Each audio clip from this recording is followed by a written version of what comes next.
Dzień dobry wszystkim. Wracamy sobie do Medieval Dynasty.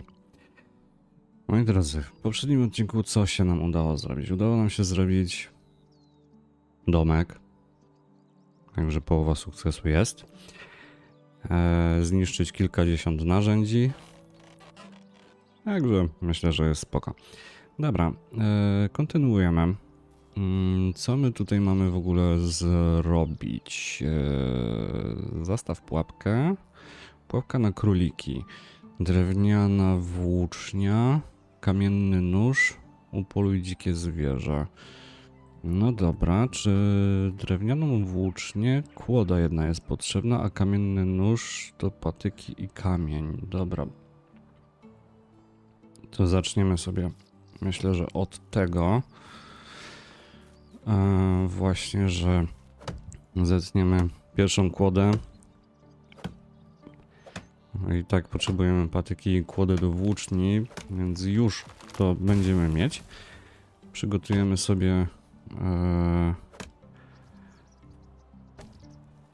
pierwszą pułapkę i może faktycznie zapolujemy na jakiegoś dzikiego zwierza.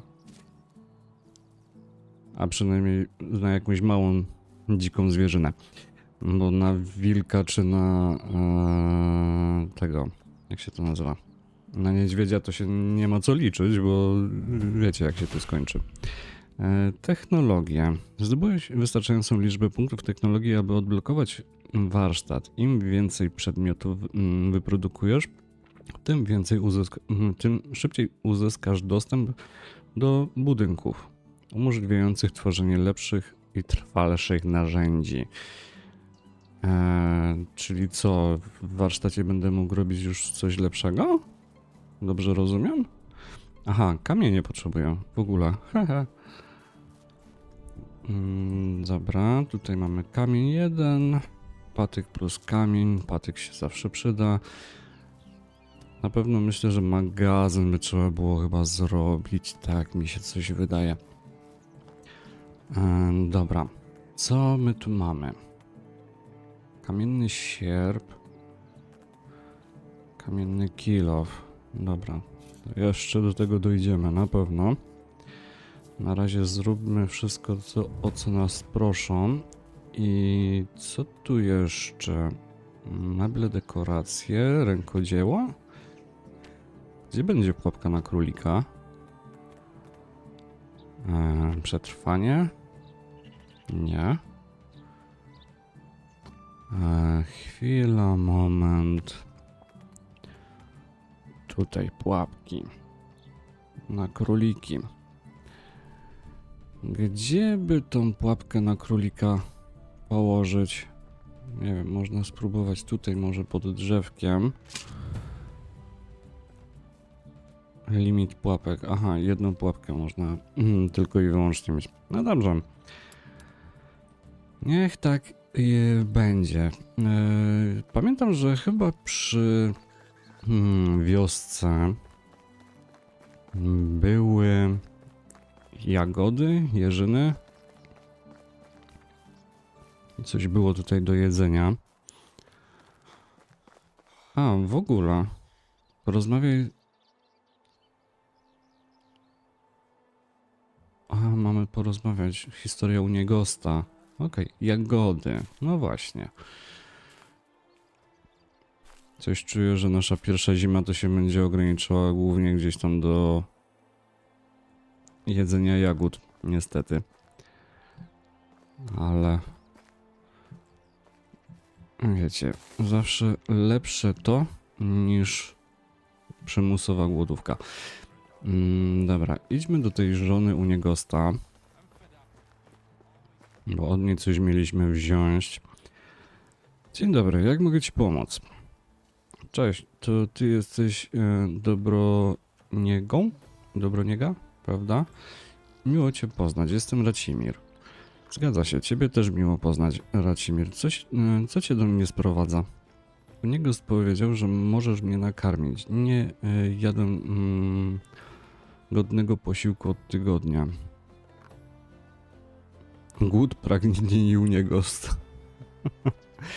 Cóż, to zależy, co dla ciebie oznacza właściwe. Ale mogę zaoferować coś ciepłego i sycącego. Brzmi lepiej niż doskonale. Proszę bardzo. Teraz opowiedz mi coś o sobie. Skąd znasz mojego męża? Nie ma zbyt dużo do opowiadania. Dopiero co przybyłem do doliny w poszukiwaniu mojego wujka, Lordana. Nie spodziewałem się, że poszukiwania zakończą się tak szybko. Ach tak, to był przyjaciel Uniegosta. Teraz sobie przypominam. Plotki o jego oczach, takich jak twoje.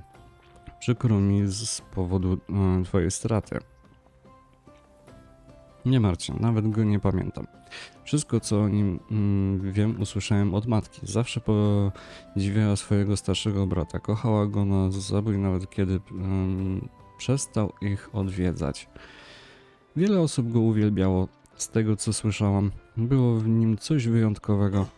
Tak, ciężko dorównać takim oczekiwaniom, co? Jedyne oczekiwania, które powinny cię obchodzić, to twoje własne. Bądź takim człowiekiem, jak ty chcesz być. Każdy jest kowalem swojego własnego losu. Dziękuję ci, że to mówisz. Potrzebowałem to usłyszeć, ale nie mówmy już dłużej o mnie. Jaka jest twoja historia? Byłam częścią wędrującej grupy trubadurów. Hehe, trubadurzy. Turbadurzy. Nigdy nie zdołałem nauczyć się gry na żadnym z instrumentów, ale byłam całkiem niezłą śpiewaczką. Nasze podróże sprowadziły nas do doliny, niedługo po śmierci twojego wujka. Wciąż pamiętam pierwszy raz, kiedy zobaczyłam Uniegosta. Miał tyle smutku w swoich oczach. Lordan nie był dla niego tak tylko przyjacielem, był jego częścią. Grupa opuściła dolinę parę dni później. Ja zostałem. Coś w aurze Uniegosta mówiło mi, że to właśnie u jego boku jest moje miejsce. Pewnie zauważyłeś różnicę wieku. W sumie to nie. Co? Insynuujesz, że wyglądam staro? Skądże? W każdym razie wygląda na to, że ta miłość cię tutaj zatrzymała. Wspaniałe. Tak, można tak powiedzieć. Ewentualnie ślepota albo głupota. Może fakt, że nie znam się na ludziach, cokolwiek brzmi właściwie. Udawaj ile chcesz. Zakochałaś się mocno w dziadku ze smutnymi oczami i dobrze o tym wiesz. To prawda. Czasami wkurza mnie jak nikt inny, jednak nie potrafię już wyobrazić sobie brania oddechu bez niego. Ale nie będę ci zawracać głowy moimi tkliwościami. Z pewnością masz ciekawsze rzeczy do roboty. Rozmowa z tobą była przyjemnością. Broniego, każda jej sekunda. Proszę, to niedużo, ale na pewno się przyda na początku drogi. W dzisiejszych czasach wszystko kosztuje. Bardzo to doceniam, ale nie oczekuję jałmużny. Poradzę sobie. Ach, przestań, nie próbuj zgrywać bohatera. Wy mężczyźni. W porządku, w takim razie zrób coś dla mnie. Nie będzie to darowizna, a twoja pierwsza zapłata. Na to mogę się zgodzić. Czego potrzebujesz? Jest pewna rolniczka w wiosce. Nazywa się Jarogniewa. Zagniewana na Jarka. Zazwyczaj to ona zaopatruje tawerny w żyto. Jednak od pewnego czasu niczego nie dostarczyła. Moje zapasy są już na wyczerpaniu. A zaufaj mi, nie chcesz sobie nawet wyobrazić, co by się stało z tym miejscem, gdyby zabrakło piwa. Zajmę się tym, a kiedy już rozmawiamy o piwie, Uniegos poprosił mnie o wzięcie po butelce dla nas. Pewnie, proszę. Świetnie, dziękuję. Obiecał, że opowie mi historię o Lordanie. Och, rozumiem. Cóż w takim razie? Haha, dziękuję. No dobrze. Dostarcz do niego owsiany ale razy 2. Aha, dostaliśmy 6. Jezu, to my bogaci jesteśmy. Czy ja mogę ten chlebek wziąć? Chyba nie. No dobrze, mamy to.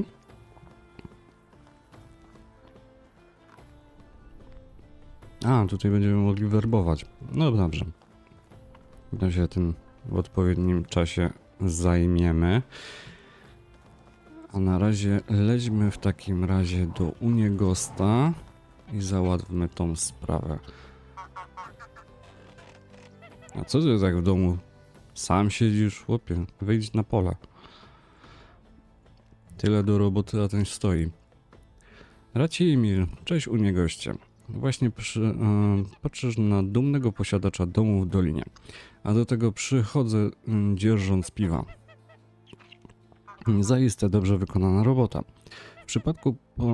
W porządku, pozwól w takim razie, że zwilżę usta tym bursztynowym dobrodziejstwem i zacznę opowiadać. Znałem Lordana przez 22 lata, zanim odszedł.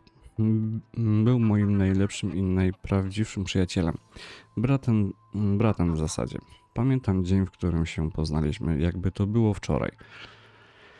Miałem wtedy 25 lat i mieszkałem w dużym mieście Jelenberg, w którym... To jak Jelenia Góra. To jest Jelenia Góra. Jelenberg. Albo, dobra, już sobie dopowiadam, sorry. W którym się urodziłem. Nienawidziłem tego miejsca, ale był to jedyny dom, jaki kiedykolwiek miałem. Może kiedyś więcej ci o tym opowiem. Byłem jednak zmuszony, żeby sam się sobą zajmować. I tak właśnie robiłem, wykonując jedyny fach, który znałem, kradzież. Byłeś złodziejem? Zgadza się. I to cholernie dobrym, jeśli mogę dodać. Kradzież kieszonkowa to był mój chleb powszedni. Potrafiłem ukraść kawałek steka prosto z twojego widelca, a ty nawet byś nie zauważył. Nie chciwość mną kierowała, a chęć przetrwania, lecz skłamałbym mówiąc, że nie sprawiało mi to frajdy. Kradzież to przestępstwo, niezależnie od powodu. Lepiej wysłuchaj mojej historii do końca, zanim zaczniesz mnie oceniać. Przepraszam, kontynuuj. W Lembergu odbył się coroczny festyn. Zawsze sprowadzał tłum przyjezdnych do miasta. Pewnie możesz sobie wyobrazić, co to oznaczało dla kogoś z mojej branży. Mogłem wyrobić swoją dniówkę w zaledwie kilka minut. Podwędziłem kilka monet tu i tam, nieco biżuterii, parę nowych butów, aż wtedy zobaczyłem szlachcica z trzosem przywiązanym do pasa. Sakła wręcz błagała mnie o wyzwolenie. Zakradłem się do niego przez tłum, tak samo jak robiłem to tysiące razy wcześniej. Półka z masą. Delikatnie chwyciłem za sakwę, kilka sprawnych ruchów i leżała mi grzecznie na dłoni. Jedyne co pozostało to odwrócić się na pięcie i zniknąć tak jak zawsze. Lecz nagle trach. Coś się stało? Dostałem w mordę tak mocno, że myślałem, że to byk mnie kopnął. Byłem w takim szoku, że to co się stało dotarło do mnie dopiero jak upadłem na ziemię. W głowie mi huczało. Ledwo widziałem na oczy. I wiesz jaka była następna rzecz, którą ujrzałem? Kolejny cios? Uśmiech. Szeroki, pramienisty uśmiech na twarzy człowieka o dwóch różnych oczach. To był twój wujek Lordan. Ten, którego uznałem za szlachcica. Wyciągnął do mnie rękę i pomógł mi tak po prostu? Ja zdawał sobie sprawę, że próbujesz go okraść, prawda? Oczywiście, że tak. Nie rozumiem. Taki już był Lordan. Widzisz, twój wujek był śmiercionośnie inteligentny. Najmądrzejsza osoba, jaką kiedykolwiek poznałem bez wątpienia. Potrafił dostrzec w naszym otoczeniu to, czego nie widział nikt inny. Przewidywać wydarzenia. Był zawsze przynajmniej tuzin kroków przed kimkolwiek innym, więc rzadkie sytuacje, w których ktoś go zaskakiwał, intrygowały go. A ty go właśnie zaskoczyłeś. Dokładnie. Jak się okazało, pomimo mojej porażki, i tak byłem bliżej obrabowania go niż kiedykolwiek ktokolwiek inny. I to mu imponowało. Zatem domyślam się, że przyjąłeś jego zaproszenie, dobrze mówię? A uważasz, że miałem wybór? W tamtej chwili byłem całkowicie przerażony tym człowiekiem. Także poszedłem z nim. Zabrał mnie do najdroższej i najbardziej zatłoczonej oberży w mieście. Przypominam, że to był dzień festynu. Samo wejście do środka zdawało się niewykonalne, ale jemu najwyraźniej nie przeszkadzało. W ciągu kilku sekund siedzieliśmy już przy stoliku, będąc obsługiwani przez dwie karczmarki naraz. To było nierealne. W głowie wiło mi się tylko jedno wytłumaczenie. To musi być właśnie ten właściciel tego miejsca. I był nim? Skądże? To była jego pierwsza wizyta w Jelenbergu. To wszystko wydawało się snem, prawdę mówiąc, szczególnie, że nadal kręciło mi się w głowie od uderzenia. Byłem przekonany, że jest ze szlacheckiego rodu. Jego maniery ubrania, sposób w jaki się ruszał i wysławiał. Aż nagle żłopał kufel piwa, jakby się z kimś ścigał. Wytarł usta rękami i głośno beknął. Zmienił się ze szlacica w nieokrzesanica od tak. Otworzyłem sobie później tę sytuację w głowie dziesiątki razy, zanim zrozumiałem, co się stało. To nie był błąd z jego strony, o nie, żaden przejaw lenistwa czy słabości. On chciał, żebym to zobaczył, żebym zrozumiał. Co zrozumiał? Że to wszystko było ściemą. Widzisz, Racimirze, twój wujek był jedyny w swoim rodzaju, prawdziwym wirtuozem, a jego instrumentem była jego pewność siebie. Co to w ogóle oznacza? Wyobraź sobie zamknięte drzwi pilnowane przez dwóch uzbrojonych strażników. Pożądasz czegoś, co się za nimi kryje. Jakie masz możliwości dostania się do środka? Możesz wejść tam siłą, przekupić pilnujących lub odwrócić ich uwagę i otworzyć zamek wytrychem. A co zrobił Lordan?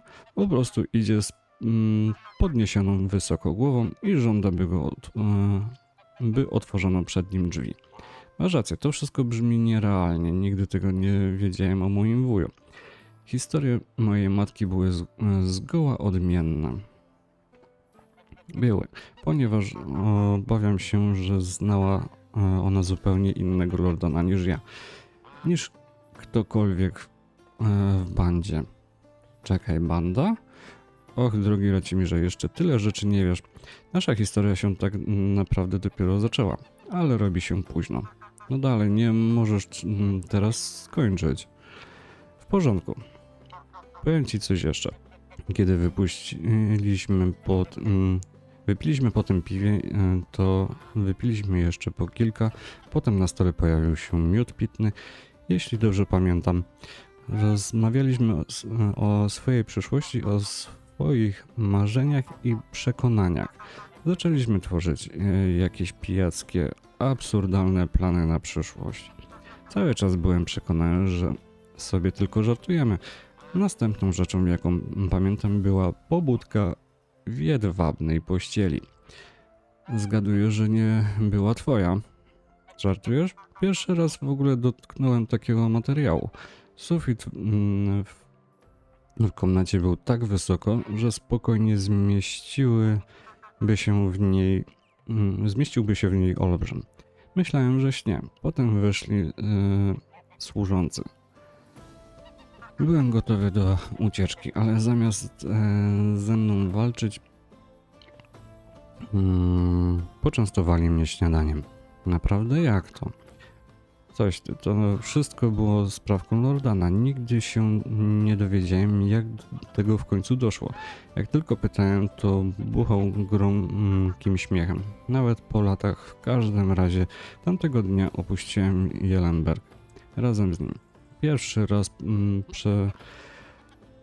przekroczyłem granicę murów miasta i nigdy tam nie wróciłem. To był dzień, w którym zrodziła się nasza banda. A 3 lata później była nas już 5.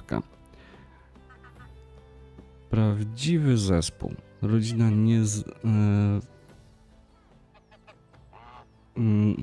rodzina. Nazywaliśmy się Drużyna Przypomnienia? Okej, dobra, dziwna nazwa. O kurczę, ależ bym chciał tam być razem z wami. To wszystko brzmi niewiarygodnie. Nigdy nie miałem takich przygód jak wy i pewnie nigdy nie będę miał. Spokojnie, chłopcze. Nie zawsze było tak kolorowo i przyjemnie, ale to już to opowieść na kiedy indziej. Naprawdę zrobiło się późno, a ty pewnie masz dużo rzeczy do zrobienia. Przyjdź do mnie jutro, to porozmawiamy znowu. Tak zrobię. Dziękuję ci, ugnie goście, za wszystko. Moi drodzy, tutaj trochę tej historii jest. Nie sądziłem. Faktycznie się późno już robi. Poczekaj do następnego dnia, żeby tam z tym unigostem ogarnąć. Dobra, a my, moi drodzy, lecimy zobaczyć na naszą pułapkę na króliki. Czy coś się tam nam ciekawego złapało? A zanim to jeszcze muszę się wyekwipować w drewnianą włócznię i kamienny nóż. Myślę, że to będzie odpowiednie. Zaraz, czy włócznią można w ten sposób atakować i prawym przyciskiem myszy celuj? Okej, dobra, czyli można rzucać tymi włóczniami. Spoko. Jakoś damy radę. O, co to za statusy mam? A, że pod wpływem alkoholu jestem i... Nie wiem, co to drugie, że śmierdzę? Przynajmniej tak to wygląda. Pułapka na króliki. Jest! Przeżyjemy! Zbierzmy kitajca. Uzbrójmy. Ale tak czy siak mamy upoluj dzikie zwierzę. No właśnie. To zadanie nam się przez to nie zaktualizowało, więc jesteśmy zmuszeni na poszukiwania faktycznej zwierzyny, którą ubijemy z włóczni albo z czegokolwiek innego zresztą. Nie wiem, te smardze też trzeba zbierać? Chyba jedzenie. Bardzo bym nie chciał spotkać dzika. Tak sobie teraz myślę. Ale lisa to już bym mógł upolować. Co tu jest? Ja cię, ile jagód. Przeżyjemy. Jak tam w ogóle z piciem mamy i z jedzeniem? Spoko, nie jest źle jeszcze. Przed pójściem spać zrobimy sobie kolację. Babka lekarska. Okej. Jezu, już 23 minuty odcinka. A w sumie nic takiego nie zrobiliśmy. Dobra. Tam widzę lisa. I tam też jest. Czy jak ja się podkradnę do niego, to... A, już pobiegł. Kurczę, z tymi lisami to nie będzie takie proste. Wrona.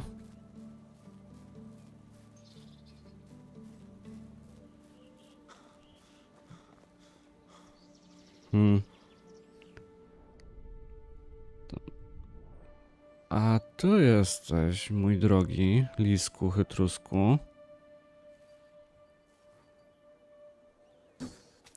O, tak, to nie będzie proste.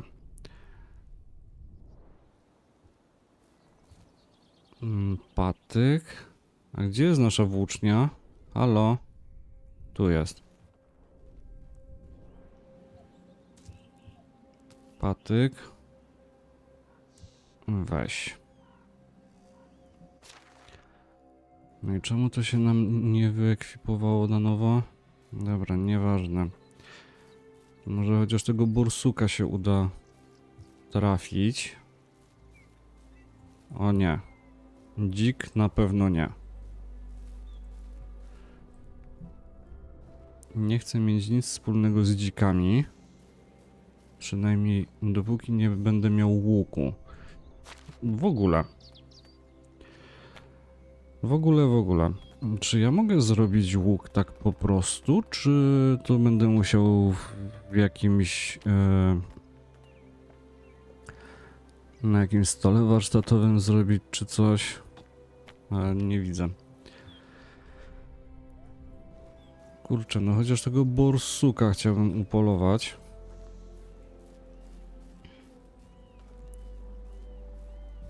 Jak się tutaj pochodnia F? No właśnie, tam jest dzik. A od dzika jak dostanę po ryju, to będzie po temacie. Będzie dosłownie łokieć pięta, nie ma klienta.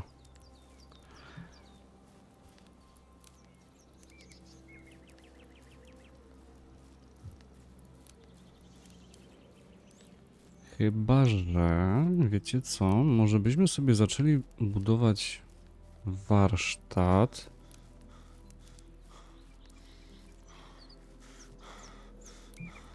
I być może w warsztacie będziemy mogli przygotować pierwszy łuk.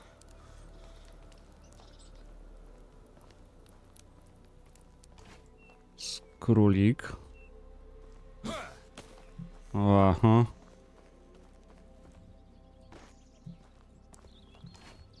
I po króliku. Już go nie znajdę. Być może w warsztacie będziemy mogli zrobić łuk. Tak bym przynajmniej myślał. Zaraz, chyba że... Może by się udało przynajmniej jakiegoś ptaszka upolować. Też się nie udało. A za chwilę nam się zniszczy nasza piękna włócznia. Dobra, idźmy się przespać. Zanim się prześpimy, to jeszcze... Co tu się dzieje? Przygotujemy sobie królika. Bo skoro się nam go udało schwytać, to przynajmniej będziemy mieli jakiś tam sensowniejszy posiłek. Teraz tak. Suszone mięso. A gdzie jest pieczone mięso? No właśnie. Może przegryźmy to bułką. Jeszcze na wieczorek sobie piwko strzelimy. Czemu by nie? Prześpimy się do rana. Przynajmniej sobie rano zaplanuję zrobienie tego warsztatu.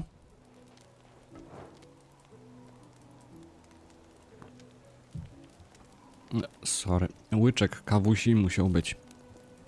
Bez kawusi się nie da. Dobra, spróbujmy ogarnąć, co tu jest w ogóle do zrobienia. Budynki. Wydobycie, przetrwanie.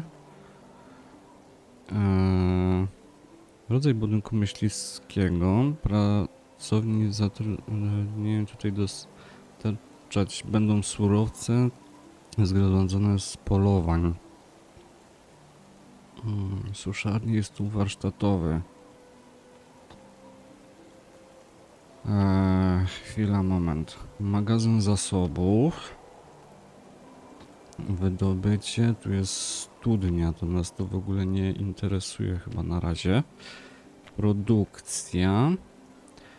Warsztat pierwszego poziomu. rozmaite przedmioty dekoracyjne i użytkowe.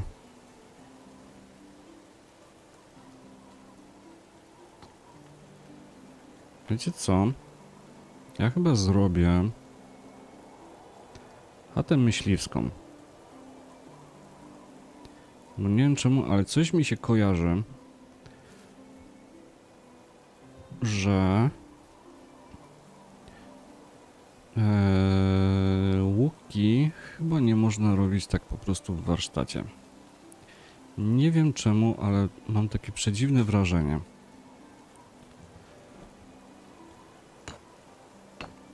Dobra, 6 kamienia. Dobrze, że jest w miarę pod ręką. Może by się udało w tym odcinku tą chatę myśliwską zrobić. Fajnie by było. Żeby coś konkretniejszego się udało tutaj uzyskać. Dobra, mamy 6 kamieni. Muszę się pozbyć rzeczy z ekwipunku, bo jesteśmy ewidentnie przeciążeni. Kłoda. Zobaczę, co tam jest. Faktycznie brudni jesteśmy i śmierdzimy. Ewidentnie tak to wygląda. Co tu możemy odłożyć? Co tu jest w ogóle takiego... O, futro. Butelka na wino, butelka na piwo. Kora świerku to też na razie nie potrzebuję. Pióro też sobie odłożymy i sadzonkę klonu też. Słomę patyki zostawiam. To się na pewno nam przyda. Monety sobie zostawię, bo a nóż widelec będzie nam to potrzebne. No dobrze. Co my tam potrzebujemy? Wodę chyba, co? Muszę zobaczyć, ile tej kłody potrzebujemy. Jeszcze 5. Dobra, nie będzie to trwało nie wiadomo jak długo. Aczkolwiek przydałoby się już naprawdę jakieś konkretniejsze narzędzie zrobić, ale zanim konkretniejsze narzędzia będą możliwe do wytworzenia, to jeszcze trochę czasu minie. A na razie bym się chciał przygotować na przetrwanie zimy. 4.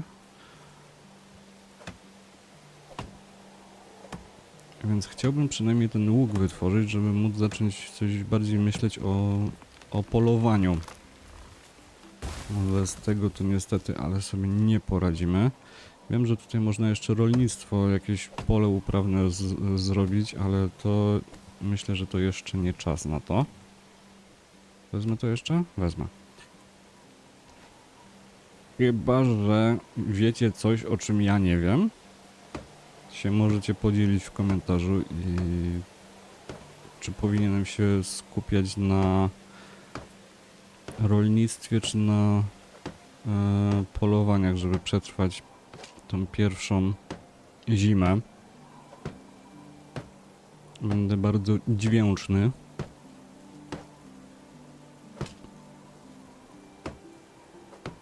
Ale zaraz będzie chata myśliwska zrobiona i będzie git. Dobrze, moi drodzy, ja się z wami słyszę, jak już skończę. Dobra, mamy do dołożenia jeszcze po jednej kłodzie. I mamy to. Nowy poziom produkcja. Fajnie. Stół warsztatowy. No właśnie. Lniana nić jest nam potrzebna. Jedna kłoda. Aha, i tu jeszcze schemat jest do kupienia. Panowie i panie, moi drodzy. Dobra, ja myślałem, że to będzie prostsze do zrobienia. O, ale możemy sobie wysuszyć jedzenie. Także spoko. Dobra, mamy teoretycznie porozmawiać z Uniegostem, żeby pchnąć w dalszą część jego historii. Czy ja mam włócznię? Mam. Zobaczmy, czy mamy króliczka nowego. Aha. Myślałem, że w ten sposób by nam to zaliczyło, ale widzę, że niestety to tak nie będzie działać. Możemy sobie przetestować tą suszarkę na mięso. No, powinno to wyglądać tak, że wysuszone mięso powinno chyba na dłużej wystarczyć. Przynajmniej tak bym myślał, że to powinno w ten sposób działać.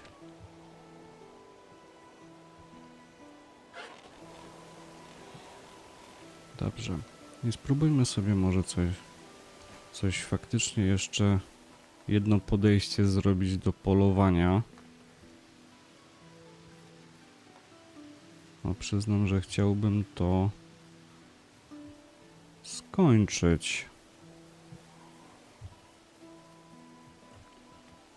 Ale zanim skończyć, właśnie, bo mi się za chwilę włócznia zepsuje i tyle będzie z tego wszystkiego. O, występowanie jeleń.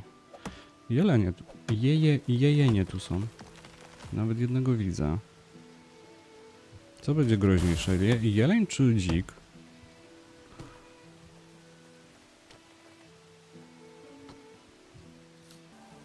Halo, sorry. Coś mi wypadło. Dłuższą chwilę mnie niestety nie było. I tak nie za bardzo pamiętam, co się wydarzyło, poza tym, że wyrzuciło mi grę i miałem zapis z momentu jeszcze sprzed zbudowania chatki myśliwego. Ale wydaje mi się, że chyba coś... Aha, porozmawiam z Uniegostem, ale to już sobie zrobimy w następnym odcinku. Chyba zacząłem myśleć o kwestii polowania? Chyba tak. Co tam jest?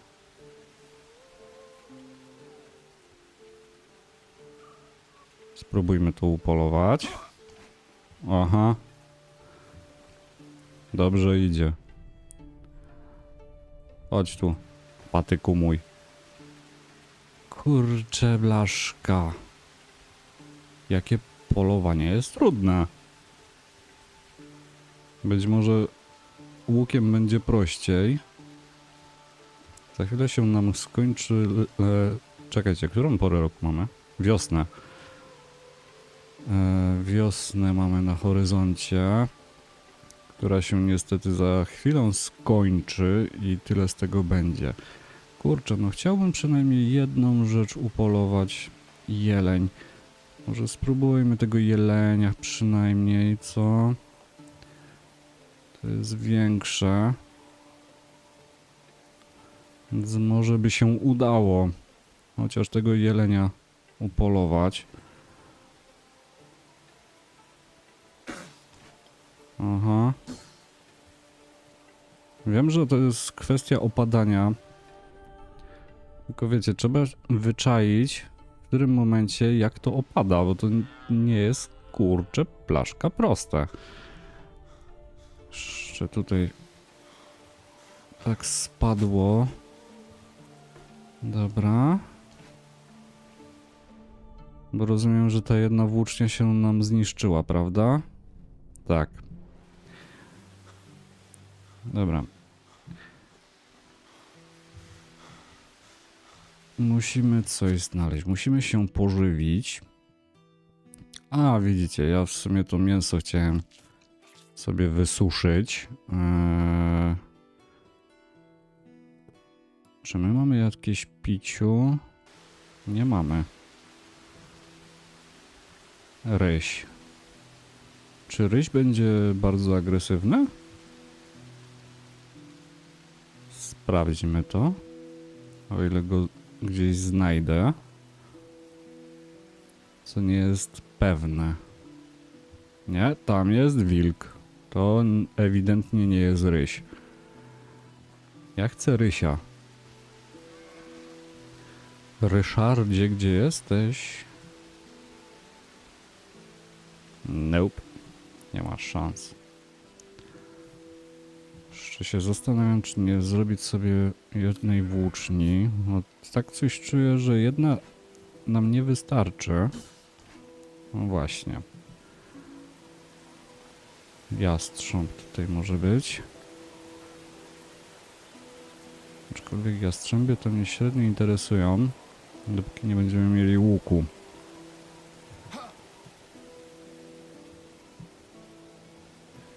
Czy mi się uda cokolwiek upolować?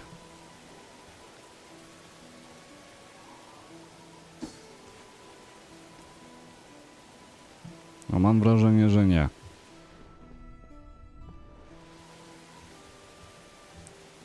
Dobra, oddaj mi tą włócznię. Jest! Mamy to!